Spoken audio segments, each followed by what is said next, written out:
Olá a todos, mais uma terça-feira aqui no canal da Fraternidade Espírita Candeia de Maria. Sou Edson Jasper e vamos fazer aqui uma reflexão no dia de hoje, falando um pouco sobre a parte da filosofia espírita. É conhecido que o Espiritismo trabalha a sua teoria de conhecimento sob três égides da humanidade: filosofia, ciência e religiosidade. E hoje vamos tentar focar um pouco mais na filosofia, porque na realidade o conhecimento espírita ele justamente busca fazer a união desses três promovedores de conhecimento da humanidade. E muitas vezes a gente precisa separar cada coisa para tentar compreender. Só que a partir do momento que a gente começa a compreender, o ideal seria uni-las, né? E não desassociá-las. Muitas vezes esse discurso pode até parecer um pouco incongruente com a epistemologia de cada área, mas há um ponto de vista menos criterioso, mas de uma forma mais qualitativa do todo, acreditamos que sim, que a gente poderia buscar esse ideal de conhecimento não separando, mas unindo esses ideais. E unindo os ideais de conhecimento sem a ideologia humana que muitas vezes se sobrepõe às próprias verdades, porque quando o homem interfere no seu campo de mundo, de orgulho, de conquista, de poder, ele acaba muitas vezes manipulando as informações de uma forma a beneficiar a ele ou ao seu grupo. Então hoje onde aqui nós vamos falar é sobre uma parte que está no Evangelho segundo o Espiritismo, onde na introdução do Evangelho, e é a quarta parte. Eu vou ler apenas o título para nós e a gente vai conversar um pouquinho sobre isso. Sócrates e Platão, precursores da ideia cristã e do Espiritismo. Então aqui Allan Kardec coloca esse título como afirmação e ele vai discorrer, quem quiser pegar a introdução do Evangelho segundo o Espiritismo, na parte quarta vai poder ler todo o conteúdo, mas ele diz que Sócrates e Platão foram precursores. O que é precursor? É aquele que vem antes, aquele que prepara a ideia tanto do Cristo quanto do Espiritismo. Então Allan Kardec já começa dizendo que nada vem de uma hora para outra, é chegado, e agora vamos estabelecer isso para a humanidade, né? Não é, ela é como uma escola, as informações vão vindo aos poucos, conforme as crianças estão preparadas para receberem as matérias. E nesse interim, as matérias vão sendo assim desenvolvidas de acordo, né? Não é chegado lá na quarta série sem ter passado nada da primeira, terceira e colocado uma matéria. Então elas vêm em consonância a ideia de Sócrates e Platão, a ideia do Cristo, a ideia do Espiritismo. Elas vêm como uma sequência. E o Espiritismo enquanto filosofia, então podemos trabalhar aqui em dois caracteres principais. O primeiro, enquanto ele sendo uma ferramenta de filosofia, todo o seu conhecimento proposto, ele precisa passar no ideal de lógica e razão.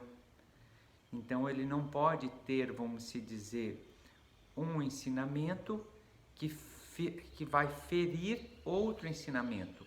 Ele tem que seguir lógica e razão, e assim ele vai numa sequência. Ele parte de uma premissa, ou um pressuposto, assim por se dizer, Deus. Deus existe. Deus é o Criador de todo o universo. Propriedades de Deus. Se Deus existe, Deus há de ter algumas propriedades. Deus é bom e justo e perfeito. Então, se Deus é bom, justo e perfeito, nós podemos analisar nessa premissa um outro caractere. Nós, seres humanos, quando passamos por uma doença, quando nascemos já com uma doença, qual o motivo desta doença? O motivo desta doença é o processo reencarnatório e desenvolvimento do próprio ser humano, ou seja, Esta doença está atrelada ao seu próprio espírito. Se Deus é bom, não é castigo, porque Deus é bom. Se Deus é justo, aquela pessoa, aquele espírito, que pode ser ali um neném recém-nascido, mas ele vai ter uma idade que a gente não vai saber, porque a gente não nasce no momento do parto, a gente ali apenas veste esta corporagem física, que seria um vestimento, só que a gente já é um espírito renascido muitas vezes, uma teoria também do espiritismo, que o espiritismo vem trazendo, mas também já estava presente lá na Grécia Antiga, nos filósofos. Então, partindo deste pressuposto, Deus é justo, o espírito nasceu com uma doença, Deus é perfeito, não foi uma falha, não pode acontecer de uma criança por foi ali na hora que os genes se juntaram, teve um defeito e nasceu assim por acaso. Não existe acaso, porque Deus é justo, Deus é bom, Deus é perfeito, Deus é onipresente, está em todos os lugares. Entende? Então, esse desenvolvimento de ideia, ela não pode ferir essa iniciante. Então, o que a gente vai ter ali que vai de encontro a essa lógica de Deus com todas essas propriedades? O espírito já nasceu muitas existências, as suas escolhas presentes vão ser consequências que vão estar atreladas ao passado, e as consequências, efeitos que a gente às vezes vê como negativo, por exemplo, de doenças do dia de hoje, foram escolhas do passado, mas muitas vezes essas escolhas do passado que me trouxeram a ter dificuldades agora, essas dificuldades é o que vai me ensinar a não errar mais. Essa dificuldade é que vai fazer com que o meu corpo físico, que de repente esteja com alguma dificuldade agora, se depure espiritualmente e numa próxima existência possa voltar a ter um corpo identificado como perfeito, porque na realidade todo corpo é perfeito, perfeito na justiça, na bondade e na necessidade que cada um necessita, e na justiça e bondade de Deus. Então todo mundo nasce perfeito, porque Deus é que dá condição de criação e Deus é perfeito. Então a própria lei da reencarnação, ela vai de encontro à lei da justiça e bondade de Deus. Se não existisse a lei da reencarnação, a gente não poderia entender Deus justo, bom, onipresente. Então, isso é uma filosofia, lógica e razão. Essa é uma ferramenta do espiritismo, que se desenvolve esse conhecimento. Então, precisa sim ter lógica e razão em todo o desenvolvimento, e não há dogmas no espiritismo. Dogmas, ele precisa ter dois caráteres para ser um dogma. Primeiro, imutabilidade, ele é uma lei, ele é imutável, e a segunda, ele é ilógico e irracional, ele não precisa ter conhecimento. Isso é a teologia que nos diz. Ele não precisa ter conhecimento do porquê, do como, apenas eu preciso aceitar e acreditar. Então, no espiritismo, ele tem algumas postulados que são como regras, que são praticamente como se dizer, não, isso é um postulado espírita e não se busca uma mudança nisso, porque não, se fugir disso, tudo vai se desconstruir. Se é a ideia de Deus, ela já foi comprovada. Então, se a ciência comprovada na lógica, na razão e na ciência qualitativa, metafísica, que não é o nosso assunto de agora, mas sim, a gente pode ter certeza de que Deus existe. E a próxima palestrinha que eu fizer, então vou falar sobre isso, as evidências de que Deus existe. E nesse contexto, então a gente vai buscando esse desenvolvimento de lógica, de razão, de toda a doutrina. E com isso a gente vai estabelecendo uma fé inabalável, o que nos sugeria Allan Kardec. Fé inabalável é aquela que pode encarar a razão frente a frente em qualquer época da humanidade. Então eu não vou renegar Deus pela morte de um parente, mas eu vou entender, vou sofrer, é lógico, vai ter dor, vai ter saudade, vai ter luto, mas eu não vou renegar Deus, porque eu entendo a lei universal, eu entendo que nós passamos pelo que necessitamos. Eu entendo que se em alguma existência eu tive a morte de um filho, e eu tive e sofri muito por isso, É porque naquele momento, tanto aquele espírito que desencarnou enquanto infância era algo que ele necessitava, e eu, enquanto pai, eu também necessitava passar por aquela experiência, para que hoje eu pudesse ter uma experiência plena como pai e filho.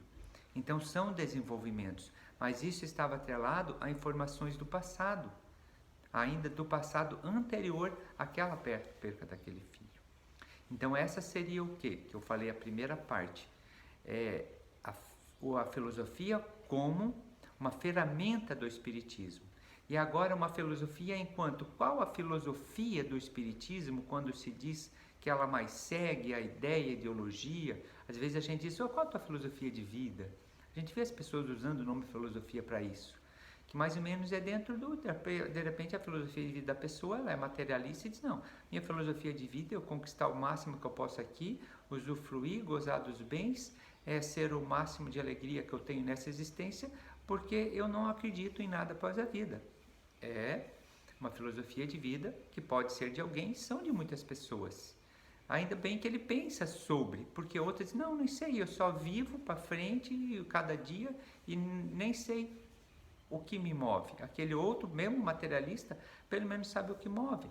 Na nossa ideia espírita, a gente sabe que essa ideologia, ela é equivocada, mas ele tem o direito de ser assim. Então, só que a gente não pode ir lá e ainda, vamos se dizer, e constranger o seu direito, mas a gente pode levar para ele uma ideia a partir do momento que ele nos pergunte, a partir do momento que ele esteja receptível a analisar algo. E a filosofia, então, do Espiritismo, ela é a filosofia do Cristo, que já teve anteriormente por Sócrates e Platão. Então, vamos falar bem um básico aqui. Tanto Sócrates e Platão como Jesus entendiam a reencarnação. A gente vai ter lá na Grécia a metempsicose, que é a transmigração de almas, que tem o mesmo caráter de nome do que é a reencarnação, com um pequeno detalhe ali de diferença, que o Espiritismo hoje sabe que é uma incongruência à lei do progresso, mas que não estaremos abordando agora. E Jesus, também na conversa com Nicodemos, ele fala que ninguém poderá chegar ao reino de Deus sem nascer de novo. Então, que possam buscar também essa conversa, esse diálogo de Jesus com Nicodemos. Então, ela tem uma filosofia da reencarnação já, que não foi o Espiritismo que trouxe, mas ele segue. Ele tem a ideia de um Deus universal, as duas linhas, Jesus e a filosofia da Grécia, de Sócrates e Platão. Lá em Sócrates e Platão, eles viviam na Grécia, aonde eram cultuados vários deuses. Então eles chamavam de demiurgo, que é a mesma ideia de um Criador universal e perfeito que o Espiritismo apresenta de Deus. Jesus apresenta esse Deus bom, justo. A gente vai ter a filosofia também, do reino espiritual do Espiritismo, né? As várias camadas do mundo espiritual, e não o mundo espiritual sendo um lugar circunscrito, um para o bem e um para os desgraçados. Não, a gente tem que essa existência que é extremamente importante e necessária, porque estamos vivendo agora na matéria, mas que a nossa verdadeira vida, a nossa verdadeira pátria é o mundo espiritual, porque aqui ele é perene, esse é passageiro. Então Jesus também dizia isso, né? Dizia que bem-aventurados os aflitos, porque eles serão consolados, mas serão consolados no reino de Deus, que o reino de Deus é o reino perene, é o reino imortal. Sócrates e Platão nos diziam o quê? Que o mundo das ideias era o mundo verdadeiro e perene, e o mundo sensível, que era esse mundo aqui, sensível que podia tocar, é o mundo passageiro. Então eles vê que são nomes diferentes para as mesmas coisas, e ela vai se desenvolvendo. Então assim, são vários fatores que a filosofia de Sócrates e Platão vem de encontro à filosofia de Jesus e de encontro ao Espiritismo como precursores. Então a gente tem aqui um desenvolvimento de ideias de 2.500 anos. Olha o que é isso. 500 anos antes de Cristo, Jesus, depois lá em 1857, com o lançamento do Livro dos Espíritos, e hoje a gente pode desenvolver todas essas ideias. E por que isso também é importante? Porque às vezes, enquanto espíritas, a gente pode achar que o Espiritismo trouxe uma revelação totalmente nova e que a gente se prende dentro dessa caixinha e que a gente não precisa estudar mais nada.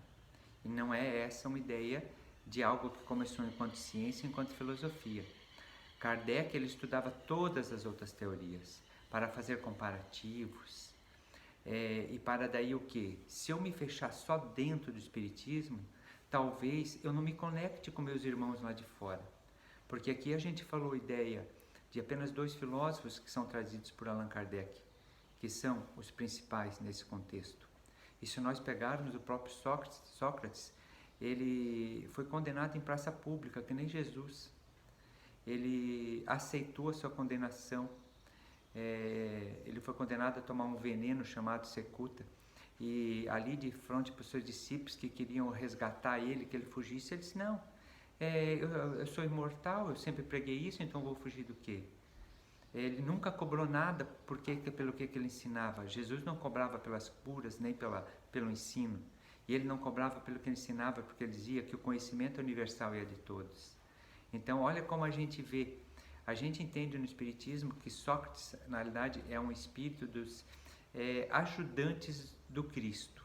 Né? Então, é lógico que ele não tem ainda a mesma hierarquia espiritual de Jesus, mas ele é um dos seus ajudantes também, ou foi e né? É hoje, porque a gente não sabe onde está esta entidade, mas é um espírito que continua vivo e com certeza atuando aí no mundo da Terra. Então, assim, meus irmãos, o que dessa palestra podemos tirar como consolo? Porque toda palestra, toda reflexão, ela precisa ter informação e consolo também. Então, vamos pensar assim. Quantos de nós estão sofrendo por depressão, por transtorno de ansiedade, pelo luto? Vamos entender que Deus é justo e bom e Deus é o que cuida de todos. Quantos de nós estão sofrendo por preocupações com familiares nossos, que às vezes a gente quer ajudá-los e eles não mudam, que a gente vê que a pessoa está indo, então o que a gente pode fazer? Vamos rezar, mandar energias para ele e para os nossos guias espirituais que o ajudem, mas saber que Deus está cuidando dele, e que se Deus está permitindo, não é nós que vamos cercear. Vamos entender que aquele pessoa que foi arrancada da nossa existência física foi apenas a matéria e nós vamos se sentir falta do calor e da matéria, mas que ele está amparado em um reino espiritual que é muito superior a esse reino físico e que um dia nós nos reencontraremos. Vamos saber que se fizermos erros, teremos sim chances de repará-los enquanto aqui ou enquanto em existências futuras. Vamos saber que aquela criança, muitas vezes, que nasceu ali com muitas dificuldades, e a gente tem uma pena, uma piedade de uma criança, às vezes, que nasce sem a condição de ver, e a gente pensa, essa criança nunca vai poder enxergar o mundo, ou de ouvir uma música, o que vem com a deficiência da audição. Vamos saber que é apenas uma existência curta, e que na próxima ele vai poder ver, enxergar, ouvir, sentir ainda. Vamos entender que se nasceu assim é porque Deus entendeu que esse foi o melhor, e a família que teve essa criança, ela vai ter um salto espiritual com isso, porque não há um amor maior de um pai com uma criança com dificuldade. Não há um amor maior. Então, meus irmãos, essa é a nossa reflexão de hoje. Espero aqui ter trazido algo que possa beneficiar não apenas a nossa mente, mas principalmente o nosso coração, e que essas referências que eu coloquei, que sejam ideais de busca, de não aceitar nada porque o Edson disse, mas buscar então, ler, estudar e ver se faz lógica e sentido para vocês. Então assim me despeço dos irmãos, façam sua prece aí de encerramento, recebam a energia dos trabalhadores da Fraternidade Espírita Candeia de Maria, que estão ligados com todos aqueles que neste momento das 20 horas da terça-feira se conectam com esse canal. Nosso muito obrigado, Deus os abençoe a todos.